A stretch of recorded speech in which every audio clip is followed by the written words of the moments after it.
Em uma era remota, muito antes de os registros históricos começarem a dar forma à memória da humanidade, a Via Láctea guardava em uma de suas bordas um segredo silencioso. Um pequeno sistema solar abrigava um planeta azul vibrante, um orbe que não era apenas um cenário para o surgimento espontâneo da vida, mas o palco de uma destinação cósmica profunda e complexa. Este mundo foi designado para ser o ponto de encontro e a morada temporária de diversas raças planetárias, um refúgio de confraternização e, ao mesmo tempo, um laboratório de reintegração espiritual. A atmosfera desse tempo antigo, envolta no que se poderia chamar de Noite dos Milênios, era carregada de uma promessa de redenção que ecoava pelas esferas invisíveis. A história que ali se desenrolava permanecia oculta, protegida por véus de esquecimento que as gerações futuras mal poderiam imaginar. No entanto, o propósito era claro para os arquitetos do invisível: transformar aquele grão de areia cósmico em um solo onde almas vindas de mundos distantes poderiam, enfim, encontrar o caminho de volta para casa. Mas esse processo não seria simples, pois envolvia a saga de seres que, em outros planos, haviam experimentado a queda e o exílio. O cenário estava posto, a luz das estrelas observava e um plano monumental começava a ser executado no coração da matéria. Naquele ambiente de beleza serena e densidade desafiadora, o tempo começava a contar uma narrativa de anjos que perderam suas asas e de uma rebelião que ecoaria por toda a eternidade terrestre. O ar estava saturado de uma expectativa silenciosa, como se cada átomo do planeta soubesse que estava prestes a receber algo ou alguém que mudaria o curso da história galáctica para sempre. Era o início de um longo isolamento, uma quarentena espiritual que definiria o caráter de todos os que ali habitariam. O que parecia ser apenas o começo de uma civilização era, na verdade, a continuação de um conflito que começou muito longe, nas profundezas do cosmos. O planeta, isolado por uma quarentena cósmica rigorosa, tornou-se uma ilha de consciência em meio ao oceano infinito. Para os seus habitantes, o mundo era tudo o que existia, e a história de sua origem foi se perdendo, transformando-se em lendas fragmentadas que a mente moderna, limitada por seus próprios paradigmas, muitas vezes hesita em aceitar. A percepção humana, moldada pelas conquistas tecnológicas recentes, tende a enxergar o passado como algo necessariamente inferior ou primitivo, ignorando que em épocas remotas a complexidade existencial atingiu níveis que a ciência atual ainda não consegue mensurar. O isolamento não era apenas geográfico, mas vibracional. Mensagens do exterior chegavam, mas eram frequentemente mal interpretadas ou vistas apenas através das lentes da fé e do misticismo, já que o estado evolutivo da coletividade não permitia uma verificação objetiva dessas comunicações. Aqueles que, dentro dessa prisão planetária, tentaram vislumbrar o que havia além das fronteiras foram, por vezes, silenciados pela ignorância e pelo medo. A história da Terra é, essencialmente, a história de uma comunidade em exílio, um conjunto de individualidades trazidas de outros mundos após uma queda existencial. O solo que hoje pisamos foi o destino de espíritos que interromperam seu progresso em um estacionamento evolutivo doloroso. No entanto, esse isolamento não era um castigo eterno, mas uma medida de proteção tanto para os exilados quanto para as outras famílias galácticas, garantindo que os eflúvios de desequilíbrio não se espalhassem para sistemas mais harmoniosos. O que vemos hoje da história planetária é apenas a ponta de um enorme iceberg.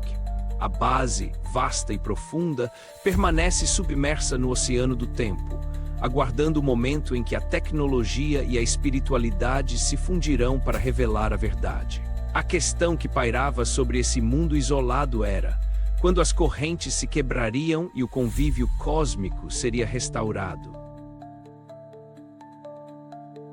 A virada de chave para uma nova etapa de redenção começou a tomar forma com o surgimento de figuras missionárias que serviriam de pontes entre o plano material e as altas hierarquias celestes. Entre esses espíritos, destacava-se uma figura de importância singular, um elo final de uma linhagem cujos ciclos de vida desafiavam os padrões biológicos aceitos pela ciência atual. Esse ser, que se fixou no continente asiático por volta de 1800 antes da Era Comum, não era apenas o patriarca de uma descendência física, mas o padrinho espiritual de uma geração que moldaria o pensamento monoteísta. Sua missão era estabelecer as bases de um grupo humano comprometido com valores morais superiores, capazes de resistir à idolatria rasteira que dominava a época. No entanto, o cenário espiritual da Terra era um campo de batalha invisível.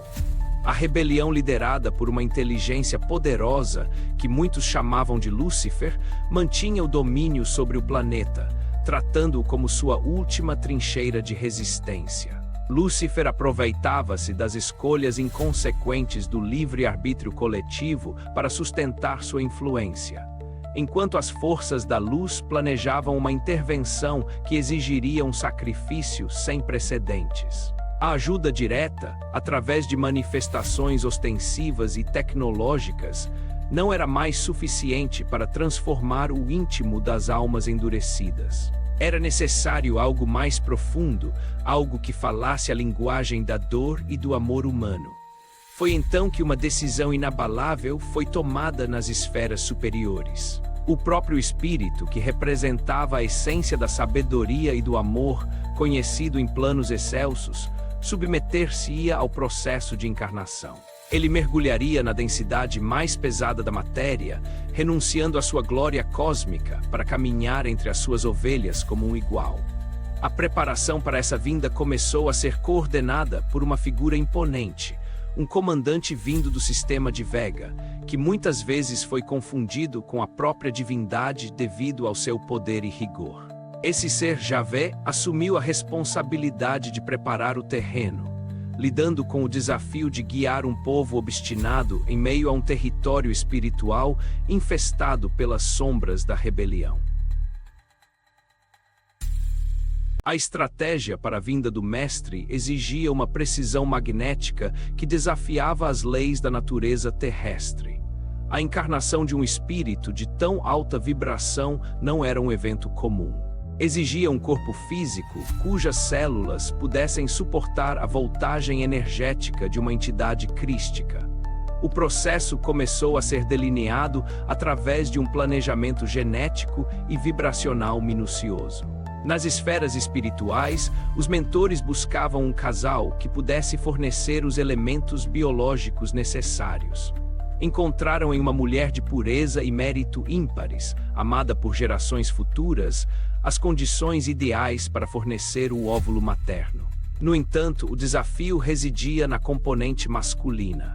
Entre os homens daquela época, mesmo entre os mais evoluídos, nenhum possuía a carga magnética suficiente para gerar um espermatozoide que, unido ao óvulo materno, permitisse a imantação de um espírito de tamanha grandeza. Diante desse impasse, as hierarquias siderais decidiram por um procedimento que hoje poderíamos descrever como uma intervenção tecnológica cósmica, garantindo que a vontade do mestre fosse cumprida. Enquanto isso, no plano astral e físico, Javé trabalhava incansavelmente para proteger o núcleo humano que serviria de berço para essa missão.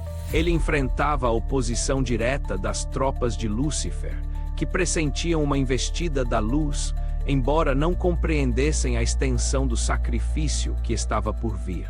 Javé, o Senhor dos Exércitos, como ficou conhecido, exercia uma liderança severa e por vezes colérica, uma couraça necessária para resistir aos ataques mentais e energéticos das sombras. Ele utilizava fenômenos físicos, como carruagens de fogo e rodas dentro de rodas, para manter a autoridade e a fé de seus protegidos, muitas vezes sendo percebido como um Deus temível. No entanto, por trás dessa rigidez, havia um sacrifício pessoal imenso. Ao lutar com as armas da espada e do escudo no nível vibratório da terra, o próprio Javé desgastava sua essência, maculando-se temporariamente para que o caminho do mestre fosse aplainado. A tensão crescia a cada século, com profetas anunciando uma chegada que mudaria tudo, enquanto as forças da rebelião tentavam, a todo custo, exterminar o povo escolhido ou corromper sua fé. O trabalho de Javé no continente asiático não se limitava apenas à orientação moral. Envolvia decisões drásticas para preservar a integridade biológica e espiritual da humanidade. Um exemplo marcante ocorreu quando uma ameaça invisível e devastadora foi detectada na região de Sodoma e Gomorra. Um vírus de letalidade avassaladora, muito superior a qualquer patógeno conhecido na era moderna, ameaçava propagar-se e aniquilar a vida humana no planeta. Diante da incapacidade tecnológica dos habitantes da época e da urgência do caso, a equipe de Javé optou por uma medida extrema: a eliminação do foco infeccioso através de uma explosão de energia limpa, que a história registrou como uma destruição divina por fogo e enxofre. Tais ações, embora severas, faziam parte de um gerenciamento cósmico que visava a sobrevivência do projeto planetário a longo prazo. Enquanto Javé administrava essas crises, Lúcifer e seus generais moviam suas peças no tabuleiro, promovendo a encarnação de seus seguidores no seio das comunidades judaicas para semear a discórdia, a traição e a guerra. O objetivo das sombras era inviabilizar a estabilidade necessária para a vinda do Messias. Espíritos ligados à rebelião nasciam em novos corpos, mantendo afinidades vibratórias que permitiam aos seus mentores astrais influenciá-los para atos de violência e egoísmo. A história do povo hebreu tornou-se, assim, um reflexo desse conflito interdimensional, marcada por sofrimentos e diásporas que serviam tanto para purgar karmas antigos quanto para testar a resiliência da ideia monoteísta. A luz e as trevas disputavam cada alma, cada nascimento. O processo reencarnatório era o campo de jogo. Relações baseadas no amor e na responsabilidade tendiam a atrair espíritos alinhados com a luz, enquanto uniões irresponsáveis ou violentas abriam portas para entidades perturbadas. Nesse cenário de desequilíbrio quantitativo, onde as sombras frequentemente tinham mais jogadores em campo, a equipe da luz precisava atuar com uma qualidade vibratória superior para compensar a massa de negatividade. Javé, mesmo com suas limitações e o peso de suas decisões guerreiras, foi o herói que segurou as pontas de um sistema prestes a colapsar, atraindo para si situações kármicas complexas para garantir que o plano de Jesus não fosse adiado por mais milênios. À medida que o tempo avançava, a pressão no plano astral tornava-se insuportável. Lúcifer, embora acreditasse estar vencendo ao enfraquecer o povo hebreu e dispersá-lo, sentia uma inquietação crescente. Ele percebera a retirada estratégica de Javé e sua equipe, que após séculos de combate direto, deixaram o campo para que a próxima fase da missão começasse. Para Lúcifer, a ausência de naves e de manifestações imponentes de poder parecia um sinal de vitória, mas era, na verdade, o silêncio que precede o furacão. Ele se sentia o senhor absoluto do orbe, o príncipe terrestre que havia resistido à investida de Sofia. No entanto, o surgimento de uma figura singular no deserto começou a quebrar sua confiança. João o Batista, com sua energia avassaladora, preparava o caminho para alguém ainda maior. O batismo no Rio Jordão não foi apenas um rito religioso, mas um evento energético que abalou as estruturas do astral planetário. Lúcifer, atraído pela vibração desconhecida, aproximou-se e ficou chocado ao ver o que olhos humanos mal podiam perceber. Uma cascata de luz de um padrão vibratório que ele jamais vira desde que fora exilado. O homem chamado Jesus possuía uma majestade que não vinha de exércitos ou tecnologias, mas de uma união íntima com o que havia de mais sagrado no cosmos. O que mais perturbou o líder da rebelião foi o fato de que aquele homem, um simples encarnado submetido às limitações de um corpo de carne, conseguia olhá-lo diretamente nos olhos. Não havia medo, não havia ódio, apenas uma compreensão profunda que atravessava todas as barreiras interdimensionais. Jesus percebia a presença de Lúcifer no nível astral e o buscava com o olhar, convidando-o silenciosamente ao confronto mais difícil de todos: o encontro consigo mesmo. A superioridade que emanava de Jesus fazia com que Lúcifer se sentisse feio e inquieto, despertando lembranças de um passado glorioso que ele tentara apagar. Como podia um habitante daquela prisão planetária possuir tamanha autoridade? A dúvida começou a corroer as certezas do rebelde, preparando o terreno para um embate que não seria decidido pela força, mas pela resistência da alma. O deserto tornou-se o palco do primeiro grande confronto direto entre a luz encarnada e o comando das sombras. Jesus, sozinho e sem provisões, retirou-se para a solidão das areias, mergulhando em um estado de comunhão tão profundo que criava um campo de força intransponível. Lúcifer e sua falange observavam de longe, incapazes de romper aquela barreira vibracional enquanto a meditação durava. Passados os dias de jejum e isolamento, Jesus permitiu que o campo se abrisse. Lúcifer aproximou-se, testando-o, bombardeando seu psiquismo com promessas de poder e domínios terrenos, tentando encontrar qualquer brecha de ego ou desejo que pudesse ser explorada. Mas Jesus permanecia imperturbável, suave em sua firmeza. Ele via Lúcifer não como um inimigo a ser destruído, mas como um irmão perdido a ser resgatado. O ministério público que se seguiu foi acompanhado de perto pelas sombras. Cada cura, cada parábola, cada gesto de fraternidade de Jesus era uma adaga no orgulho da falange rebelde. O magnetismo que fluía dele não alcançava apenas os encarnados. Milhares de espíritos desencarnados e observadores astrais eram atraídos por aquela oratória que falava de um Deus que é puro amor e não de um senhor de exércitos. Lúcifer via seu exército vacilar. Seus seguidores começavam a sentir o peso de sua própria infelicidade diante da luz que Jesus emanava. Em uma tarde silenciosa, Jesus retirou-se para encontrar Lúcifer em um campo astral próximo. O líder rebelde, atormentado por perguntas, exigiu saber quem ele era e por que não viera com naves e exércitos se era realmente um enviado divino.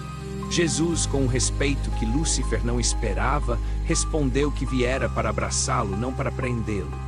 Ele revelou que sua autoridade repousava apenas no amor e que, naquele momento, ele era apenas um homem menor da terra, honrando o livre-arbítrio de todos. A proposta era clara: que Lúcifer o seguisse e observasse o testemunho de alguém que se despiu de todo o poder para ser apenas um irmão.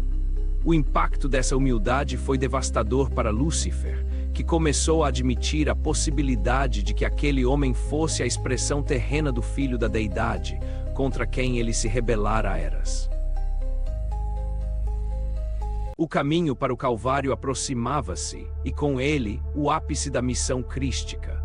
Lúcifer acompanhava cada passo da Via Crucis, mantendo-se a uma distância segura, mas fixo no sofrimento daquele que ele ainda relutava em reconhecer plenamente.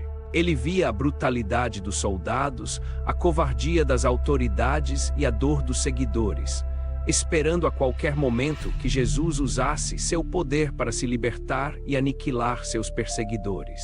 Afinal, um ser daquela estatura não poderia permitir tamanha humilhação.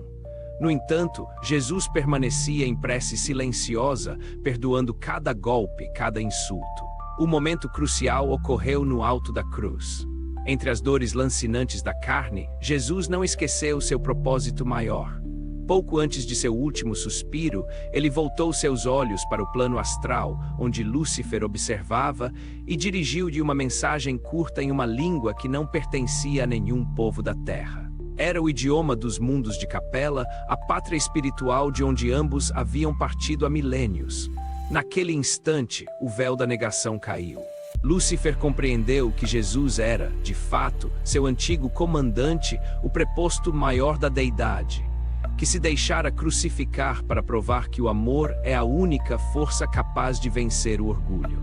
O rebelde caiu por terra em um pranto desesperado e silencioso.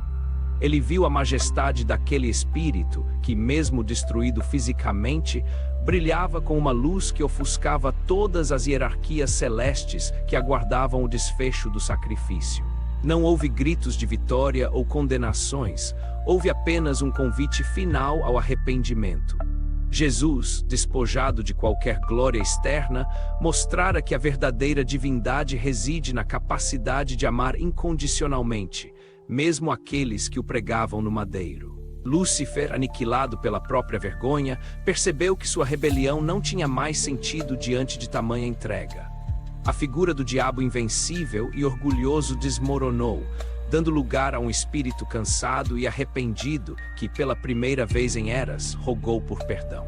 O mestre, em sua forma astral radiante, aproximou-se e acolheu o corpo desfigurado de seu antigo adversário, elevando-se com ele para esferas de recuperação, enquanto as sombras da terra tremiam com a derrota definitiva de sua lógica de ódio.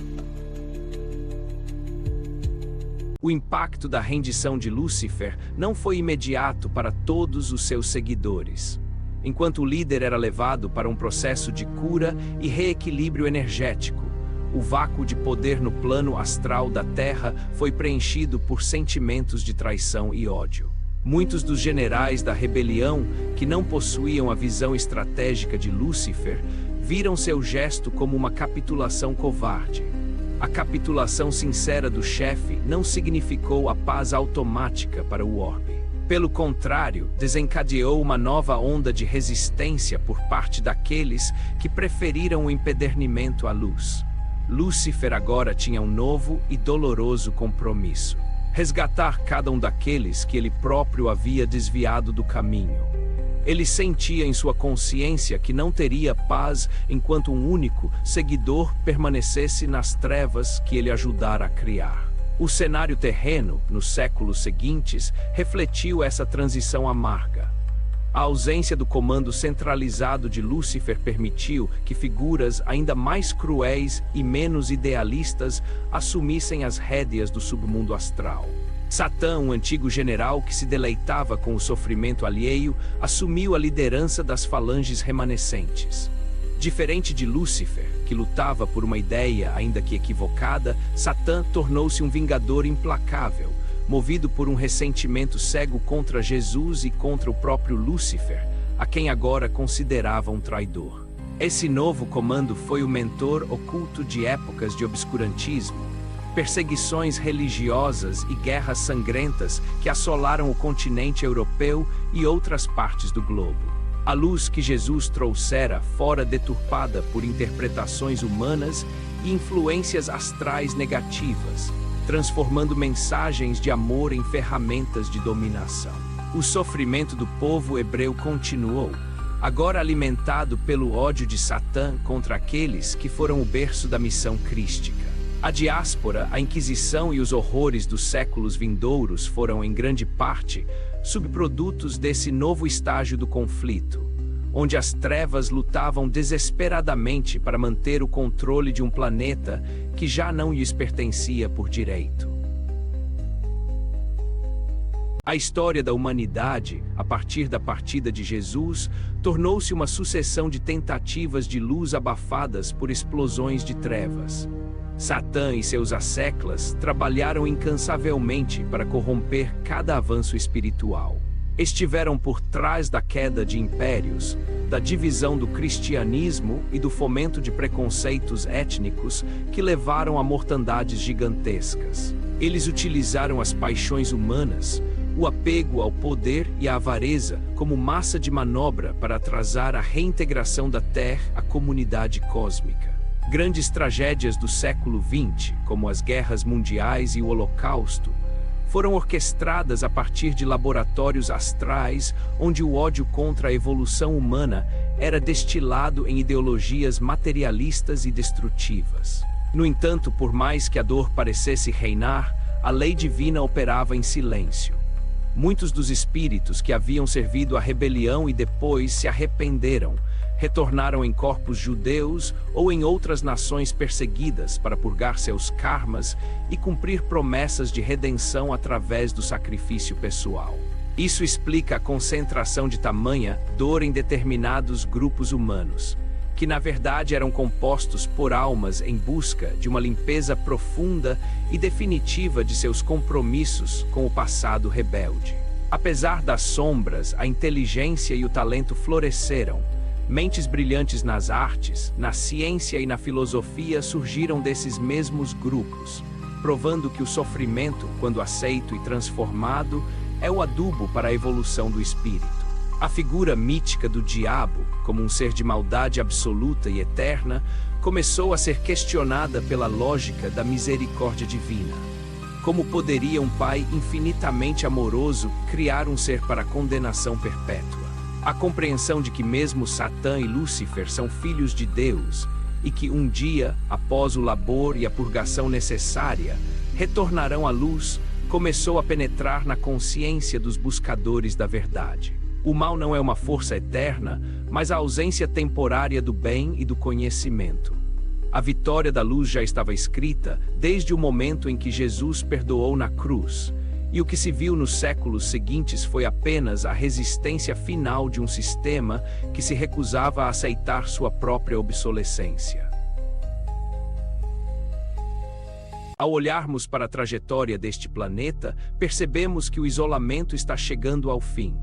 O século XX marcou o início de uma nova fase, onde a presença de naves e seres de outros mundos voltou a ser registrada, ainda que de forma discreta, sinalizando que a quarentena cósmica está sendo gradualmente levantada. A humanidade está sendo preparada para uma reintegração que exigirá não apenas tecnologia, mas uma mudança profunda no campo da psicologia humana e da espiritualidade. O mito de que somos os únicos habitantes do universo ou o centro da criação está desmoronando diante das evidências de que somos parte de uma imensa família galáctica. As lições deixadas pelo sacrifício de Jesus e pelo esforço de Javé começam a ser compreendidas sob uma nova luz, não como eventos isolados de uma religião específica, mas como etapas de um plano de gerenciamento cósmico para resgatar uma coletividade exilada. A ideia de que o mal é um erro de percurso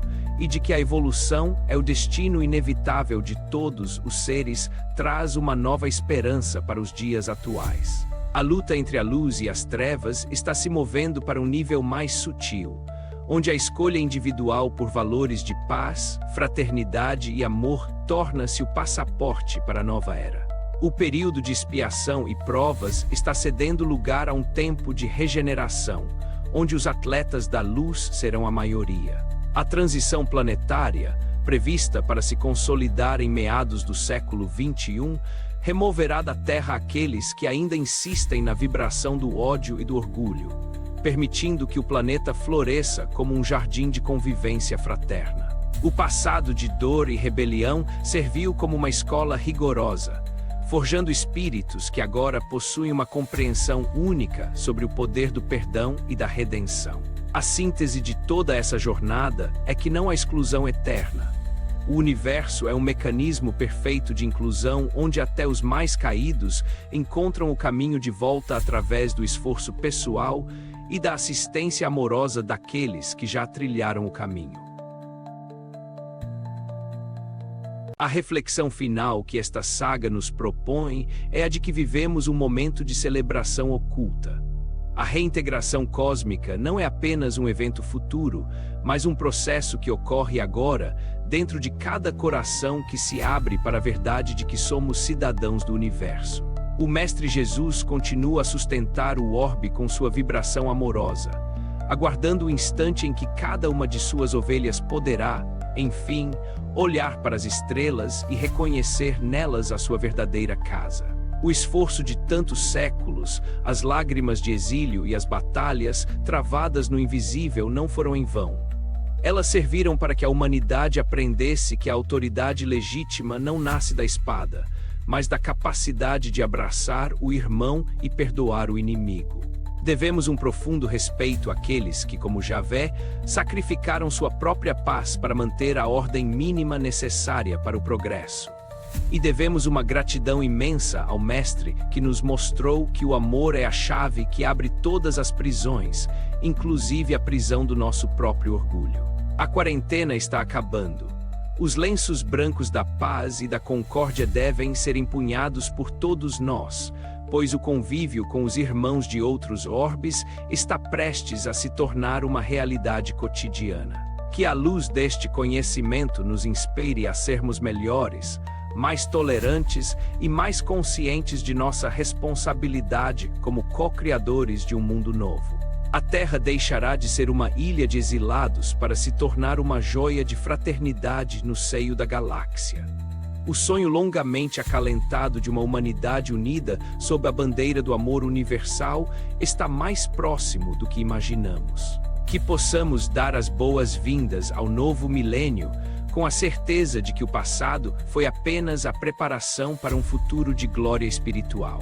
A saga da reintegração é, em última análise, a história do nosso próprio retorno ao lar, o fim do inverno da alma e o começo da primavera cósmica que nunca mais terá fim. O caminho está aberto, a luz brilha no horizonte e o convite do Mestre ressoa por todo o universo. Vinde a mim todos vós e retornemos juntos para a casa do Pai.